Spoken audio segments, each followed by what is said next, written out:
Hi, you've tuned in to Radio Northern Beaches, your Listen Local station, right here on the Northern Beaches of Sydney. You can find us on your radio dial at 88.7 and 90.3 FM. Can't get to a radio? No worries. You can always stream our program live from anywhere in the world at rnb.org.au. And for listening on your own schedule, our podcasts are available globally at rnbpodcast.com.au. So be sure to follow and subscribe so you don't miss any episodes. Now, here is our latest podcast. We have John Vaughan, OAM, in the studio with us today, and he's involved in flags, and there's a special name for that. John, would you like to pronounce that for me? Yes, indeed. I'm John Vaughan, and I'm a vexillographer.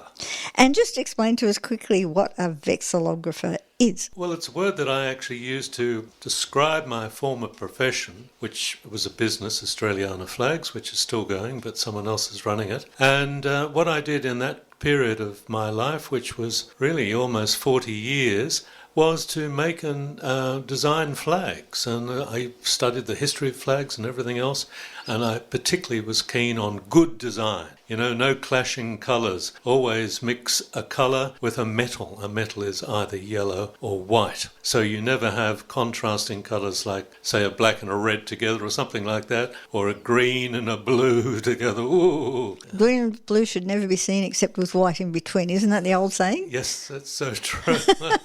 And that's the case particularly with the flag because it's against a blue sky. So if you've got a green flag and a blue sky, you've got a clash and it just doesn't work well. So often it's better to have a bright red or a red, white and blue or some combination that's a happy combination that contrasts, and the design on that flag is not overly complicated. It's history, heraldry, distinctiveness, utility, cost of manufacture. So all these things come into it, and you can sum it up by saying simplicity of design. And you've done a lot of study on all the different flags, and you've been involved in giving a talk, Australia's Maritime and Heritage Flags, as a guest speaker. You did that also? Yes, I've got one due. Oh, where is that? Oh, the Justices of the Peace up at Chatsworth. So it's going to be an interesting one. We might bring in a little bit of legal comment as well about, say, for instance, the Australian flag was chosen by Australians in 1901. Massive and rather radical competition. 32,823 entries, and 5 people came up with the identical design. Oh, that's interesting. I didn't know that. Well, you know, the push for a flag at Federation, when we became a country, was very strong from the people. It came from the roots up and pushed government to actually have the competition and make it official, which did happen, and thank God for that, because we've got a great flag and it's still flying. Almost 125 years since it was first raised on the Royal Exhibition Building at Melbourne, and on the main dome there was a big flagpole, and a huge flag, 11 metres long by 5.5 metres wide, was raised on the 3rd of September 1901, and that's how our flag got known to the world. And of course, since then, it's seen generations of Australians as our national flag, and that was confirmed again in 1953-54 with the Flags Act. And that was absolute confirmation, and the title national came into describing the Australian flag, the Australian national flag, special status above and beyond everything else. So the 5 winners of the competition were quite interesting too. There was a lady, Annie Dorrington from Perth, and she was a painter of native plants and you'd call it flora, and very well known for that. So she put an entry, and there was another entrant from New South Wales, and his name was John Hawkins, and he described with great patriotism how he got involved for the sake of patriotism, the honour of designing a flag. Another one was a 14-year-old boy. He was still at Princes Hill High School in Melbourne, and his name was Ivor Evans, and he kept records. And I've got some of his original records. It's a portfolio of, I think there's 5 foolscap close type pages of his involvement in designing the flag. And there was another fellow from New Zealand, because New Zealand, still under our constitution, has the right to be part of the Commonwealth of Australia. Mind you, I don't think they're accepting very soon at this stage. No, maybe not. But anyway, a chap in New Zealand by the name of Stevens, he put in a design and also kept records which are in the library in New Zealand, the National Library, the Turnbull Library. So we've got very good records. There's been a video made about the flag, and once again it was history, heraldry, distinctiveness, utility. You can fly the flag on land or water, whatever. It's simplicity and cost of manufacture. So they all came into it, and the Southern Cross, of course, is very distinctively Australian. The Union Jack reminds us of our origins and the origins of our parliamentary system, our language and our customs and traditions, or many of them. And as such, the Commonwealth Star links it all together, because the Commonwealth Star has 7 points, and 6 of those points represent our states, the sovereign states of Australia, and 1 point, all the federal territories of Australia. So the flag tells a very positive story of unity. It does, and that's a great amount of information that especially a lot of young people would not have known about our flag. In civics, it's supposed to be incorporated into the civics programs at schools, but we often find that teachers are extremely busy and they don't necessarily have the time. And we're also finding that too with the Constitution. The Constitution is not properly taught, and therefore the value of our freedom and our form of democracy, our constitutional monarchy and everything else is not realised either, because you get a lot of American television. That's right. And some people think we have a president. Yes. But thank God we don't. No, thank you, especially right now. Now, the Constitution, as far as I recall when I was in school, was never taught to us either. I had to actually go and find it and read it and understand it. So where would someone look for the Constitution and the information on the flag? Oh, that's an easy one to answer, because there's very good files now issued online from PM&C, that's Prime Minister and Cabinet Department. We even have a national symbol section. So there's a booklet on the Australian flag and the other flags of Australia, which includes Torres Strait Islander flag, Aboriginal flag, the state flags, etc., and the key historical flags of Australia, because we've had a great period of historical flags leading up to the design of the national flag. So there's a lot there, and the same thing on the Constitution. That's all available from government sources if you want it, and I believe there's a booklet that's available too, so you can read the Constitution yourself rather than reading something online. So it's all there. Just have a look. Yeah, I think that's a good thing, because a lot of Australians don't know our Constitution. And as you said, they tend to look to America, and theirs is a very different story. Well, even the election of their judiciary election, you think, what about separation of powers? It's very good for democracy. I think we've got one of the best democracies and the best country in the world right now. And as you say, we don't all know it. Oh, We've got to learn amazing. it. Yeah, you need to know it. Treasure it, yes. So how did you get into interest of flags? Well, look, many years ago, and it is many years ago when I was a boy, as soon as I was able to drive and whatever, I used to drive into the city and go to the docks. And I'd actually climb up the gangplanks of visiting cargo ships. See what we could do in our day and age. You wouldn't be allowed anywhere near them now. No, there was no restrictions then, as long as you didn't mind a wobbly gangplank. And I'd ask if you've got any worn-out flags. So that, particularly the national flags or the national ensigns, because ship flags are usually different to a national flag. Like the Australian Red Ensign is our nautical flag, and it's the flag of the Merchant Navy of Australia. So Merchant Navy, particularly during wartime, they carry all the cargoes and everything else. And there was about 1,000 seafarers in our Merchant Navy that lost their lives during the Second World War. So we tend not to think of that. We think of the Royal Australian Navy, and they're out there fighting with the fighting ships. But the sitting ducks in, the cargo ships, they had to be guarded by the Navy, and they were slow ships. They were fully laden with every sort of supply that might keep, say, Great Britain going to fight the war, or essential supplies for Australia for all our troops and whatever else. So it was vitally important. And the Navy's got a white ensign, so that is the Australian flag, but with a white background and blue stars, so it's reverse colours, and it's very effective. And that comes from the days of the Royal Navy, where they developed a white flag to represent the most powerful navy in the world as it was. The Americans just use the stars and stripes as you see it on the land.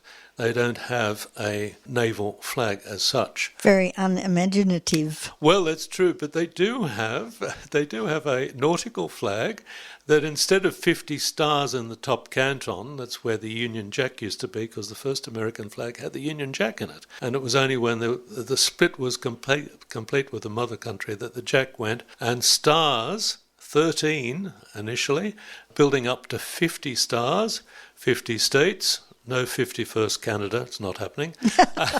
And no one wants that. No. Anyway, the long and short of it is that they developed this yacht flag, they called it, with a circle of 13 stars and a fouled anchor in the middle of it.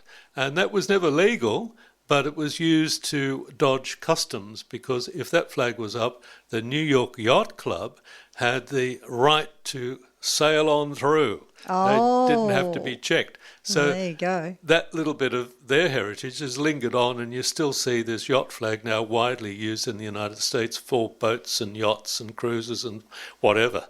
So these things do happen. But in Australian history, the first locally designed flag in Australia was the Bowman flag. And the Bowman flag has miraculously been kept since 1806, when it was hand-painted in oils on Mrs. Bowman's silk wedding dress. Oh. Now, Mrs. Bowman, of course, was a famous character in our history because the Bowman clan stayed loyal to Governor Bligh.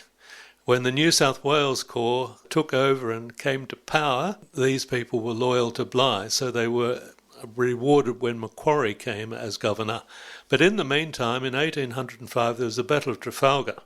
And the Battle of Trafalgar, of course, was commanded by Lord Nelson. And Horatio Nelson, as his name was, he beat the French and the Spanish convincingly. But he got killed in the process and became the ultimate hero. And anyway, the message took about 12 months to be sailed to Australia that we were safe from Napoleon's navy ever coming to take over us. And there was a very good chance that would have happened. So Governor King, who was the governor of the day, declared a week of a national thanksgiving. And the Bowmans made up this flag in April 1806, and they paraded it round. They were up on the Hawkesbury in that area there, but they paraded it round, and it went to the local high school, and it stayed there for many, many decades and sort of disappeared. Anyway, it surfaced again, and it's ended up in the Mitchell Library. So this precious flag has an emu and kangaroo supporting a shield with a rose, thistle and a shamrock in the middle. You can understand that the rose stands for England, the thistle for Scotland, and what would the shamrock stand for? It wouldn't be Irish, Spanish. Of course not. Bad Irish, really bad. Anyway, the long and short of it, this particular flag became the first locally designed flag, not as a national flag, but as a celebratory flag, that we were safe from one of our mortal enemies of the day, the French. And we remember what happened to Matthew Flinders, the famous Flinders, who gave us the name Australia. He circumnavigated the continent, and the island part of it at least, and then was captured subsequently by the French and held in terrible conditions. And even his wonderful cat, Trim. Oh, yes, I've read the book on Trim. Lovely Trim. Poor Trim became someone's dinner, apparently. So, you know, there's all these stories, and our other enemies at the time initially were the Americans, because they'd broken away from the monarchy and the British Isles, and so they were sending whaling ships out illegally, taking out whales, and they used to go up to places like America's Bay, or America Bay I should call it, up in Broken Bay, and they would secretly take water and have a bit of a rest from the roaring seas out there, and then go back out, and hopefully no one would notice. Well, in the very early days of the colony, they might have been able to do that. But, of course, they subsequently became our great friends. And we also had the Russians were a big worry as well as the French. So Fort Denison was built, and, all the fortifications we had around Sydney. Sydney was a beautiful stone township. And we had all these Georgian buildings, and we had these super forts like Fort Macquarie, where the Opera House is now. There was another fort close by. Well, there's several forts guarding the entry to the harbour. And particularly into Sydney Cove. Right. So strategically it was blocked off, and if you go up to Middle Head now, you can see what the range of the old cannons were to cover the heads. Okay. Oh, it's quite interesting. I haven't been up there for a while. I must go and have a look. Well, there's slots in a great stone wall where, the last stand would take place, and these were firing slots you'd put your rifles through as the enemy came up the hill. So, we were prepared, and that was the Royal Engineers, Colonel Barney and all these people. He planned and built Fort Denison. And which flag did they fly up there? Okay, the first flag, official flag of Australia, was the first Union flag, not the current Union Jack we know today. It had only two crosses, St George in the centre, and behind that cross was a white saltire, St Andrew. It's like an X shape. And of course there was no St Patrick's Cross until 1801, when Ireland was included in the Union of Great Britain. So the flag was quite different, and you often see so-called historians getting the flags wrong. Oh, that's a worry. Oh, well, I hope you make sure they get them right. Well, I do run 3 Facebook pages, and I'm often going over the history of flags. One, I've got Vexillographer Vaughan, I've got Flag Day Australia, and then I've got John Vaughan as well. So if anyone's interested, there's always some good, interesting historical tidbits and proper foundation records that are being published that are coming to light. Because one good thing that the internet has done has made so many incredibly important documents, diagrams, photographs come to light. And now everyone can see them instead of going to Mitchell Library or whatever. But it's wider than Mitchell Library because a lot of people have kept photographs in private hands, and these are now turning up. On the internet. Yeah. Well, there's one good use for the internet, you young ones, to find out about flags and all the information on them. Now, you got involved because, not because, but your family was very involved. James George Vaughan also started the Avalon Sailing Club in 1938, I understand, and they were very involved in the historical side of things. Les, your dad, James had 3 sons, Les, Harold and Ken, and Les was your dad, and he was the president of the Manly Ringer and Pittwater Historical Society, which turned 100 last year. Yes. And your mum was also very involved. Yes, this was back in the 70s, really. That was the mainstay for Mum and Dad, and I was also involved. I was initially the tours officer down there, and then Mum took over from that. She did an even better job, but it was training wheels for me because I became the convener and the first president of the Willoughby District Historical Society, and last year we celebrated our first 50 years. Wow, happy birthday. Yeah, and we've got a museum and everything in the middle of Chatswood there. So what's the address of the museum? It's in Johnston Street in Chatswood. It's just up from the main shopping centre, and I'll give all the details to you so you can go up there, because there's a big meeting coming up soon, and we invite everyone from the public, from Northern Beaches, Willoughby, come along and see our treasure of the building, and also meet the guest speakers and the exhibitions that are actually held in the house. This is a private house that was given to us. A young lady, of all things, she only came to, we know of one meeting, and she changed her will and left her house to the Historical Society, and tragically she was killed on Mowbray Road at Chatswood in a car accident, and so we inherited the house, and I was president for the first 11 years from 1974, and then there were various presidents over that, because 50 years is a long time, including my father, and Mum carried on as tours officer at Willoughby, and she raised tens of thousands of dollars towards the society and its activities. So, it was a wonderful time, and we had a lot of support from the local council. We had even support from the Manly Daily writing about us and whatever else. But we had a wonderful link with Manly Warringah and Pittwater Historical Society, and one of their best ever presidents, Monty Wedd.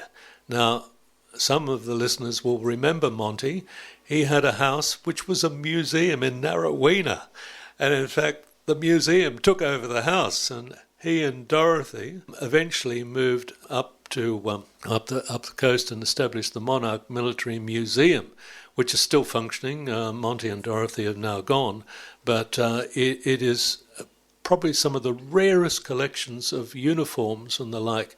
Even the American Revolution, they've got revolutionary uniforms up there, genuine ones. And then you name it about Australian history.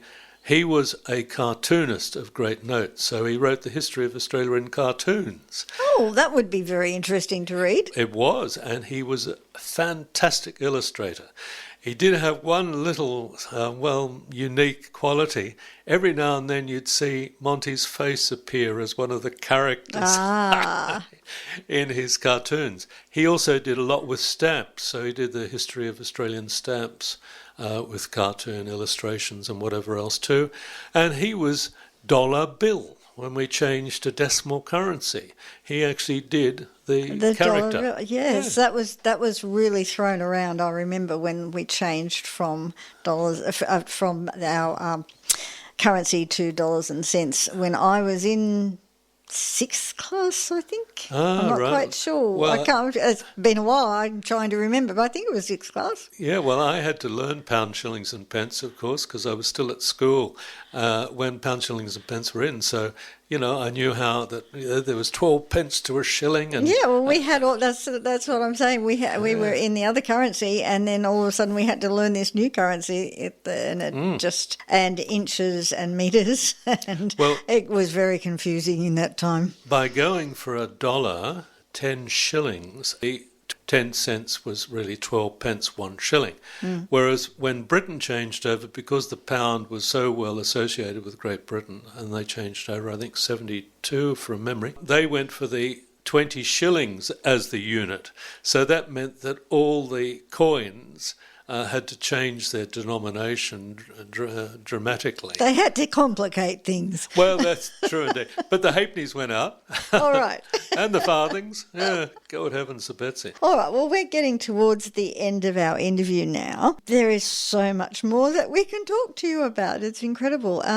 So tell me again where on the internet that everyone can go to have a look at the information you've got on there. Okay, well, before I forget, Mum, Eileen, my mum, has been recorded by Northern Beaches Council. So if anyone is interested, you can just go online and you can listen to my dear mother. And she was really going to town, telling a wonderful story. So that's recorded for posterity, as I hope we can keep this recording too. But the Vaughan family has got such strong links with the Northern Beaches. Both my children, twins, live in the Northern Beaches. My grandchildren live in the Northern Beaches. So, and I've got so many dear friends that live in the Northern Beaches. So I'm down here every second week. My sister and my brother live in the Northern Beaches. So you couldn't find a place closer to heaven than the Northern Beaches. That's for sure. The other information, my Facebook pages. So if you want John Vaughan, Vexillographer Vaughan, or Flag Day Australia, because I proposed through the Australian National Flag Association that we have a national day to commemorate the flag. So 3rd of September has been proclaimed as Australian National Flag Day, so to commemorate that day in 1901 when it was first flown. So information, get the booklet from the Commonwealth Government through your federal Member of Parliament. You say you want the booklet Australian Flags, and it's quite a big book, in full glorious colour of the history and heritage of all our flags of note, from our historical flags to state flags to the national flag to the Aboriginal flag to the Torres Strait Islander flag. They're all in there and beautifully illustrated, and their stories are told. Flag etiquette and protocol is told there too. Oh, yes, that's really important. Yes. You're not allowed to have the flag touch the ground and all those sorts of Well, things. true. And when you're flying three flags together, which is the custom at schools to have the Australian National, Aboriginal and Torres Strait Islander, you actually have a special order to fly them, because there's only one national flag as such, the Australian National. The other two go in alphabetical order. So if you've got a row of three flagpoles of equal height on equally level ground, you start off viewing it from the viewer's left, Australia, Aboriginal and Torres Strait Islander, in that order. But there is one school, and I'll let you find it, I won't mention it, that keeps putting the Australian flag in the centre. Well, that's appropriate if there were three national flags, but as they're not international flags, they go in that other order. So it's the pecking order for flags. But if you had a display with the centre flagpole taller, the Australian flag would go on the tallest pole. No matter what position. That's right. Okay. Yes. So there's a challenge for you listeners. Someone can go on to our rnb.org.au website, grab the feedback form and tell us which school it is that has the Australian flag, national flag, in the centre. And it's near a very big beach. Okay. Do we get a closer indication of where that might Well, be? look, I'll say one other clue is there's a big life buoy, but that's all I'm saying. Okay. So there you go, listeners. Who can find it first? Thank you so much, John, for coming in and talking to us. We really appreciate it. And I know there's a lot more information out there, and we'll talk to you again. Well, I'll leave you with one message. Keep your flag flying. Well, that was my guest, John Vaughan. And if you'd like to listen to the full program, including the music, jump onto Mixcloud, mixcloud.com/ChrissyMac123 to listen to the full program. Australia, the lucky country. We've got meat pies. We've got the world's best beer. But most importantly, top of the list, we've got Radio Northern Beaches 88.7, 90.3. Now hitting the entire world on www.rmb.org.au.